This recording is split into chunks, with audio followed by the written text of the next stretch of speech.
اللهم صل وسلم وبارك عليك يا حبيبي يا رسول الله. عاملين ايه يا احلى متابعين في الدنيا؟ وكالعادة يا سكر زيادة يا زن راسم على وشكوا البهجة والسعادة. وهنا بقى كنت قاعدة ولا بيا ولا عليا مش عارفة اعمل اكل ايه. قلت بقى ايه، بدور في الفريزر كده ما لقيتش غير لفة جلاش. قلت لها والله العظيم ما انا سايباكي والله لا جايباكي. ومسكتها كده وهعمل بقى ايه، فطيرة جلاش يا جماعة. واقسم بالله العظيم احلى من بتاعة بره بكتير، كانت حلوة قوي ومورقة كده وتحفة.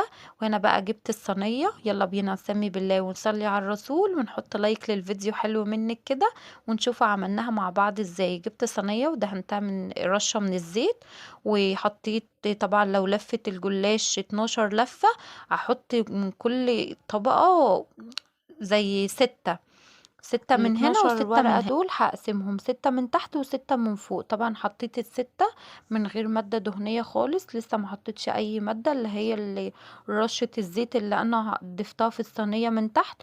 وهنا بقى اي حشوة عندك موجودة ضيفيها، اي حاجة موجودة عندك. وهنا بقى كان عندي ميكس من الجبن، كان عندي جبنة بقى كان عندي ميكس من الجبن، جبنة شيدر وجبنة موتزاريلا وجبنة بريزيدول. الموجود عندك اعملي بيه. وهنا بقى قطعت كمية الجبن بالشكل اللي انتوا شايفينه. طبعا الجبنة المثلثات دي انا مقطعاها كده، هي هتسيح اصلا في بعضها تبقى سايحة ونايحة كده. وهنا بقى الصينية دي هحشيها بسطرمة. وهنا بقى بصوا كانت بجد فظيعة، عايزاكم تجربوا الطريقة دي. والله العظيم زي ما قلت لكم احلى من بتاعت بره بكتير، وحاجة حلوة ومضمونة وانتي عاملاها في البيت. هنا بقى حطيت ميكس من الجبن وبسطرمة، احط زيتون واحط فلفل متقطع. الموجود عندك ضيفيه، ما توقفيش نفسك على حاجة. هنا بقى بحط بالشكل اللي انتوا شايفينه ده، وهرجع بقى احط ايه، طبقات جلاش تاني. وهنا بقولك كتري وبلاش تستخسري، الحاجات دي بتبقى حلوة قوي للفطار للعشاء، بتبقى ساعات قاعدة كده وانتش عارفة تاكلي ايه. بتبقى بجد الحاجات دي بتبقى حلوة قوي، ساعات بتدي للأطفال منها وهم قاعدين. وهنا بقى بصوا الجبنة الموتزاريلا بجد كانت عاملة شغل جامد خالص، كانت فظيعة، كانت في حتة تانية. هنا بقى بحط باقي الجبن، حطيت من تحت ومن فوق. ودلوقتي بقى هحط ال6 ورقات جلاش من غير مادة دهنية ولا اي حاجة، وهتشوفوا معايا دلوقتي. وهنا بقى ايديا مش مبطلة، كل لما الاقي جبنة بحطها. وهنا بقى لقيت حبة جبنة شيدر كده محطوطين في التلاجة، قلت والله ما سايباك والله لا جايباكم. وهنا بصوا بقى اللفة عادي لو مقطوعة مفيش اي مشكلة، عادي الجيش قالك اتصرف يعني. لو مقطوعة مش هتتاكل، هتنزل في بطننا سليمة؟ لا طبعا.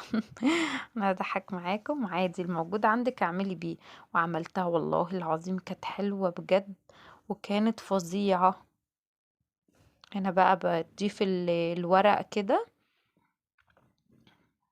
بصوا اكني ايه، بلزقه من كل جنب، بس عادي انتوا هتشوفوا ايه الشكل النهائي دلوقتي.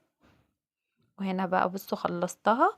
ومن هنا بقى بقولك لو لسه بتتفرجي على الفيديو ما عملتيش اللايك، ما تنسيش اللايك لاختك عشان بجد الفيديو جامد خالص ويستاهل منك اللايك يا قلب اختك.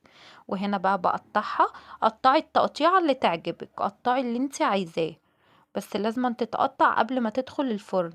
وهنا بقى بقولك وانتي بتقطعي كده سمي الله وصلي على الرسول. واحنا اهم حاجة ذكر الله يا جماعة، والله العظيم بيفك الضيق بيجيب الرزق. لو انتي قاعدة متضايقة فيكي اي هموم الدنيا، ربنا ما يكتب على اي حد هم ولا اي حاجة، بس ساعات الواحد كده بيبقى متضايق، حتى من اقل حاجة يعني. انتي متضايقة كده تسمي الله واستغفري وصلي على الرسول، هتلاقي بصوا كل حاجة فرح وهنا جاتلك. هنا بقى بقطعها.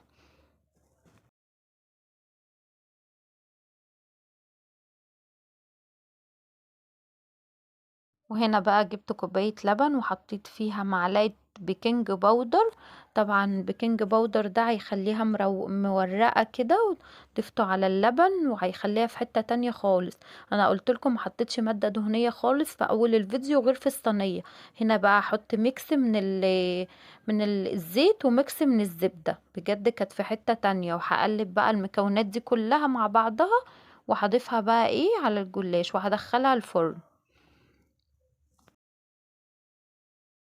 وهنا بقولك بصي القمر، بصي الحلاوة، بصي الطعامة، بصي الشياكة والأناقة، بصي الجمال عدى الكلام ازاي، بجد كانت تحفة. والله العظيم كانت حلوة قوي قوي قوي، تستاهل منكم اللايك. واحلى على احلى، بقولك احلى على احلى. وهنا بقى بطلعها، بصوا مش لازقة ولا اي حاجة، بصوا الجمال، بجد كان طعمها حلو قوي، تستاهل منكم التجربة. ما تنسوش تدعوا لاخواتنا في غزة، ربنا ينصرهم نصرا عجيبا يتعجب به اهل السماوات والارض. وانا بعمل الحاجات دي البنات اللي لسه مبتدئة، وانا عارفة ان انتوا كلكم شطار. يا رب تكونوا استفدتوا من الفيديو حتى لو بمعلومة بسيطة. ما تنسوش اللايك والشير وتفعلوا الجرس عشان ينزل لكم كل جديد من فيديوهاتي.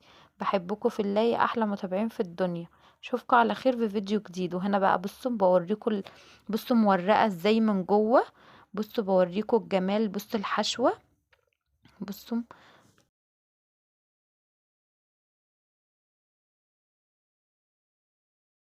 بصوا هنا بقى وانا بوريها لكم بصوا مورقة من جوه ازاي، بجد تستاهل منكم التجربة. ما تنسوش اللايك والشير وتفعلوا الجرس عشان ينزل لكم كل جديد من فيديوهاتي. اشوفكم على خير في فيديو جديد.